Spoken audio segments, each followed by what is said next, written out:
ஒரு ஊர் பஞ்சம் வந்துடுச்சு. அப்போ அந்த ஊரில் இருந்த காக்கைகள்லாம் என்ன பண்ணுச்சு, இனிமேல் இந்த ஊரில் இருந்தால் நமக்கு சாப்பாட்டுக்கு ஒன்றும் வழி கிடையாது, நம்ம வேறு இடத்துக்கு போயிடலான்னு சொல்லி எல்லா காக்கைகளும் கிளம்பி போகுது. போகிற வழியில் ஒரு நீர்நிலை. அந்த நீர்நிலையில் நீர்க்காகங்கள் நிறையா இருந்தன. அந்த நீர்க்காகங்கள்லாம் என்ன பண்ணுச்சு, இந்த பறந்து போகிற காக்கையை கூப்பிட்டு, எதுக்காக போகிறீங்க, பஞ்சம் இருந்தால் என்ன, எங்களோட இடத்துல நிறைய உணவு கிடைக்கும், நீங்கள் வாங்க, நாங்கள் உங்களை பார்த்துக்குறோம் அப்படின்னு சொல்லி அந்த நீர்க்காகங்கள் என்ன பண்ணுச்சு, இந்த காக்கைகளை எல்லாம் பார்த்துக்க ஆரம்பிச்சது. நிறைய உணவெல்லாம் கொடுத்தது, தனக்கு இல்லைன்னாலும் கொடுத்தது.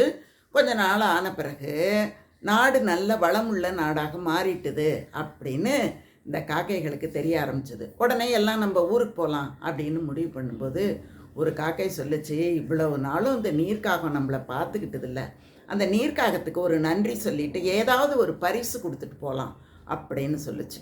அப்போ அங்கே இருந்த மற்ற காகங்கள்லாம் சொல்லுச்சு, இதை பாரு, இந்த பரிசு கிரிசு இதெல்லாம் கொடுக்க முடியாது, நாம் அவங்கள பாராட்டுனா தானே பரிசு கொடுக்கணும். இவ்வளோ நாள் அவங்க தின்னுட்டு அந்த எச்சில் மீனையும் அதையும் தான் நமக்கு உணவாக கொடுத்தாங்க, அவங்களுக்கு நாம் எதுக்கு நன்றி சொல்லணும், பரிசு கொடுக்கணும் அப்படின்னு சொல்லிட்டு எல்லாம் அந்த நீர்க்காகத்து மேலே பழியை சுமத்திட்டு குற்றம் சொல்லிட்டு எல்லாம் பறந்து போயிட்டு தான். இந்த மாதிரி தாங்க சில பேருக்கு எவ்வளோ நல்லது பண்ணாலும் குற்றம் குறைகள் சொல்லிக்கொண்டே தான் இருப்பாங்க. அதை நம்ம நினச்சி பார்த்தோம்னா வாழவே முடியாது.